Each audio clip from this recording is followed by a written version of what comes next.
Stepmom demanded that I pay my stepsister's rent. "If you don't, your dad will kick you out," she said. I kept quiet, and 3 days later when I showed my dad the video proof. For 8 months, I paid my half-sister Olivia's rent.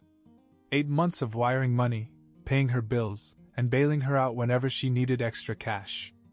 I never agreed to this voluntarily. My stepmother, Laura, made sure of that. She didn't ask, she demanded. She made it sound like it was my duty as a brother, that family takes care of each other. But what she really meant was that I should take care of Olivia while she and my dad did nothing. At first, I went along with it. I thought I was doing something good, something that would make me a better son, a better brother. I thought Olivia would at least appreciate it. She didn't. I found out by accident. I had gone over to Olivia's apartment one day, something I rarely did. She wasn't expecting me, so she left her phone on speaker while she talked to a friend. I didn't even pay attention at first until I heard my name. Her friend must have been asking about the rent, because Olivia laughed and said, "Oh, Edwin's still paying for everything. Can you believe that? He's such a loser." The friend giggled, and Olivia continued, "I don't even have to ask. My mom just tells him, and he sends the money. It's actually hilarious." I just stood there, my stomach churning. I had spent months helping her, giving up my own savings, thinking I was making a difference. And the whole time, she and her mother were laughing at me behind my back. I didn't say anything. I just walked out and went home. And after that day, I stopped paying. I didn't warn her. I didn't explain. I just stopped. It didn't take long for Laura to find out. 3 days after Olivia's rent was due, she showed up at my apartment angry. She didn't even bother to knock, she just walked in like she owned the place. Olivia was right behind her, arms crossed, looking very interested in how this was going to play out. Laura got right to the point. "Why didn't you send the money?" I leaned back on the couch. "Didn't feel like it." Her eyes narrowed. "That's not an answer, Edwin. You know Olivia needs the money." I shrugged. "She'll figure it out." Laura's face turned red. She launched into a speech about responsibility, about how I'd agreed to help, about how Olivia couldn't afford the apartment on her own. I let her talk. I didn't interrupt. I just waited, knowing exactly what would come next. And then she said it. The real threat. "If you don't pay, Dad will throw you out." That got my attention. I sat up. "What?" She crossed her arms. "You heard me. This apartment? It's in his name. He let you live here when you were a kid, but legally it's still his. If I tell him what you're doing, if I tell him you're abandoning Olivia, he'll make you leave. And believe me, he will listen to me." I looked at Olivia. She had a smug little smile on her face, as if she knew she had won. I didn't argue. I didn't shout. I just nodded. "We'll see." Laura smiled. "I hope so. Because your sister needs stability. And you're her brother. You should already know that." I just nodded again. "Yes. Yes, I know." They left, satisfied that they had put me in my place. What they didn't know was that I had something else planned. 3 days later, I asked my father to meet me at a neutral place. I had something to show him. And when he saw it, everything would change. 3 days after Laura's little threat, I met my father in a coffee shop. I chose the place carefully, not too close to home, not too fancy, just a quiet place where no one would recognize us. I wanted him to feel comfortable, but more importantly, I wanted him to listen. He showed up looking impatient, as if he had more important things to do. Typical. He never had much time for me, unless Laura made him. "What's this about?" he asked, putting down his coffee. "Laura said you were causing problems." I almost laughed. Of course, she had gotten to him first. I didn't waste any time. I pulled out my phone, tapped the screen, and slid it across the table. "Just watch." He frowned, but picked it up. His expression was bored at first until he saw what I had filmed. The video began with Laura sitting in a parked car. Not our family car. Not even a rental. She was in the passenger seat of a man's sedan, and the man sitting next to her wasn't my father. He was Indian, mid-40s, and the way she looked at him wasn't the way you look at a friend. Then came the part that mattered. She reached over, took his hand and kissed him. Right on the lips. My dad didn't blink. His face didn't change. But I saw his grip on the phone tighten. I let him watch the whole thing. When it was over, I finally spoke. I caught them by accident. I was out last week and I saw her get into the car. I thought it was weird, so I recorded a little, just in case. Then I followed them. He didn't say anything, so I continued. They went into a restaurant. I was sitting a couple of tables away. I didn't even try to catch them, but she didn't exactly hide it. I pulled out another video, this one from the restaurant. Laura and the guy were sitting close together, whispering and laughing. At one point he leaned over and kissed her on the cheek. I played that too. My dad hung up the phone. He stared at her for a long time. Then he rubbed his face, exhaled, and finally looked at me. Are you sure about this? Dad, you just saw it. His jaw tightened. He picked up the phone again, played the first video, then the second. I could see the war in his mind. He wanted to deny it. He wanted to believe that there was some logical explanation. But there wasn't. Finally he asked, Who is he? I don't know his name, I admitted. But I know where he works. I looked him up. I slid over a napkin on which I had written the address of the guy's office. Some financial firm downtown. Dad sat back, gripping his coffee cup so tightly I thought it might break. And then, to my surprise, he laughed. A dry, humorless chuckle. And here she was telling me you were the problem. Bingo. I leaned forward. Yes. She said if I didn't keep paying for Olivia's apartment, she'd make you kick me out. His eyes snapped back to mine. She said what? She said the apartment is in your name. And if I don't keep paying Olivia's rent, she'll make you kick me out. He shook his head, muttering something to himself. Then he took out his phone, scrolled for a second, and put it to his ear. Laura answered on the second ring. I could hear her voice over the speaker. Hey, honey. What's up? His voice was ice cold. Where are you right now? She hesitated. At home. Why? Are you? Another pause. Yes. He looked at me. I had my answer ready. I pulled up a live street cam on my phone. It showed an intersection downtown. And right there, in the crosswalk, was Laura. With him. I flipped the screen over to my dad just as Laura laughed at something the guy said and put her arm through his. Dad's face went blank. He took the phone off speaker and said, I'll be home soon. Then he hung up. He stood up, looking calmer than I expected. But I knew that look. It was the look of a man about to drop a bomb. What are you going to do? I asked. He didn't answer right away. Then he smiled just a little. Oh, she wants to play games? Fine. Let's play. And with that, he walked out. I had no idea what would happen next. But I knew one thing for sure. Laura had just made a big mistake. I sat in the cafe for a few minutes after my father left, just letting everything sink in. Laura had no idea what was about to happen. She had spent years manipulating my dad, making him believe she was the perfect wife while secretly controlling everything, especially when it came to me.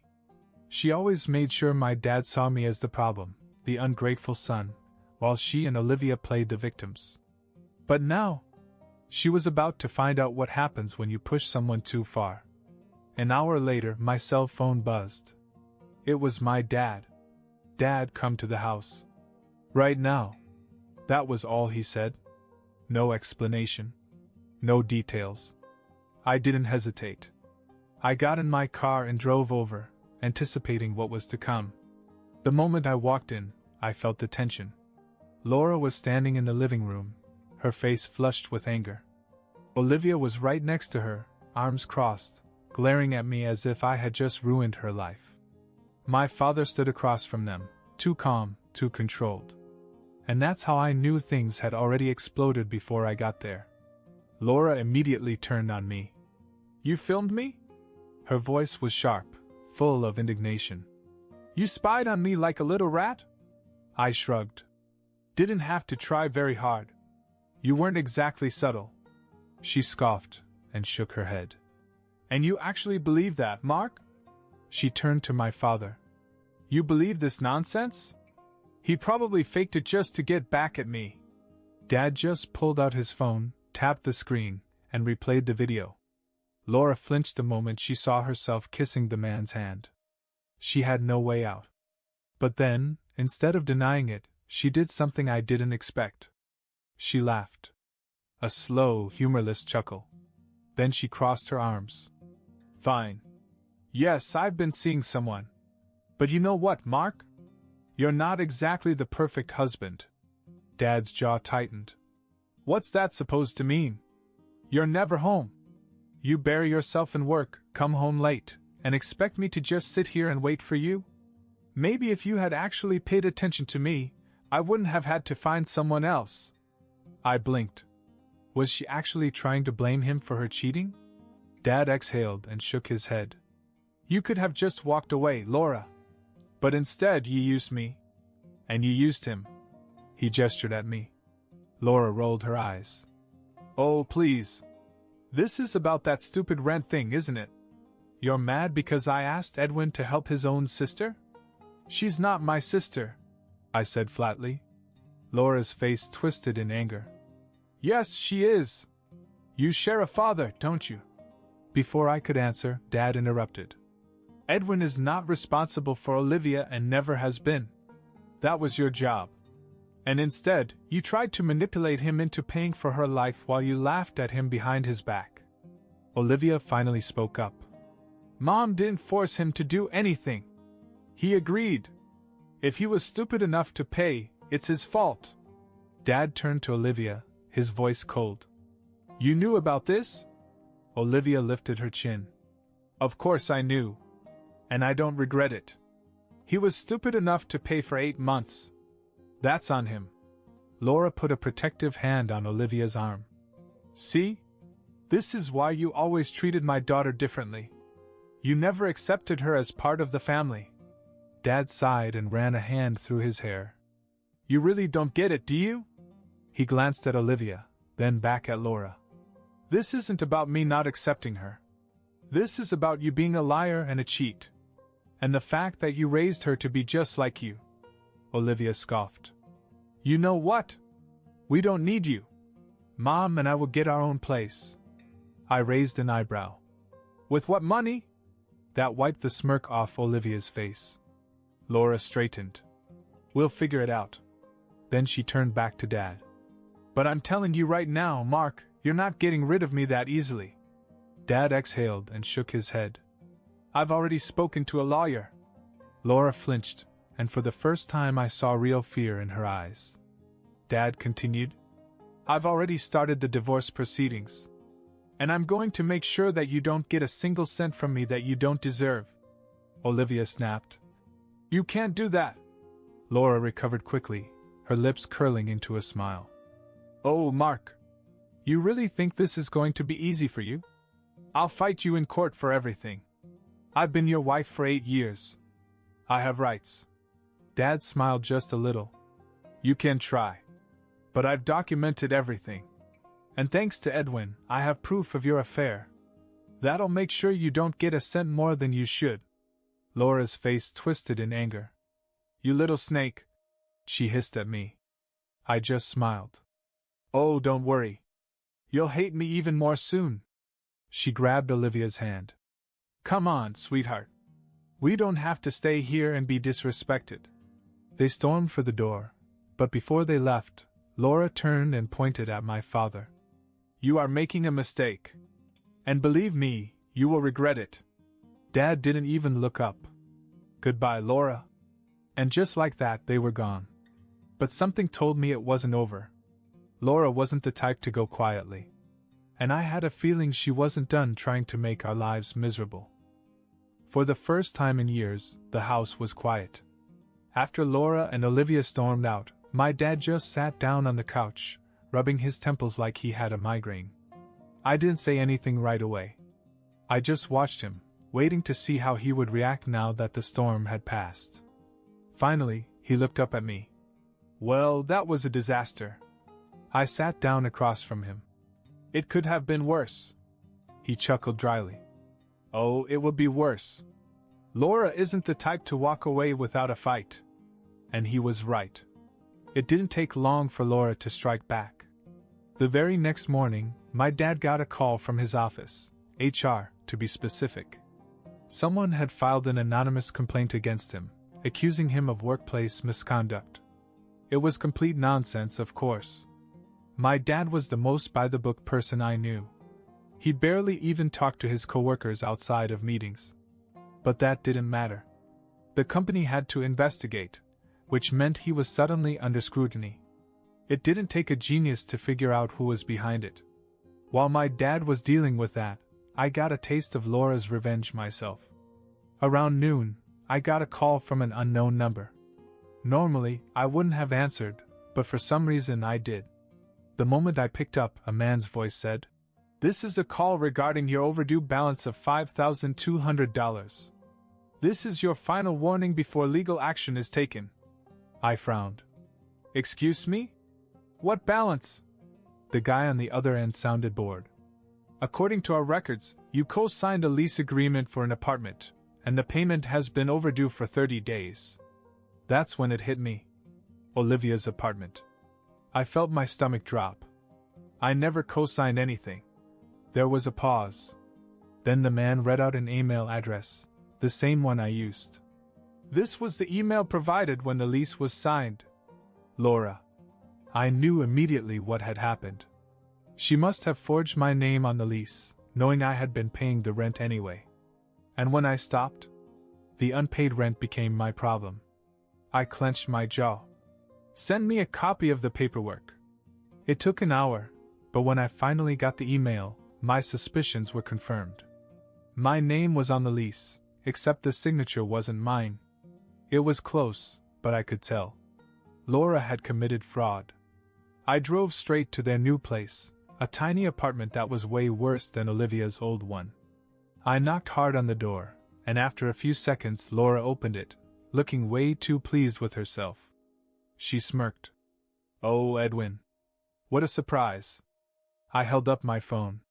"You forged my name on Olivia's lease?" She didn't even blink. "Prove it."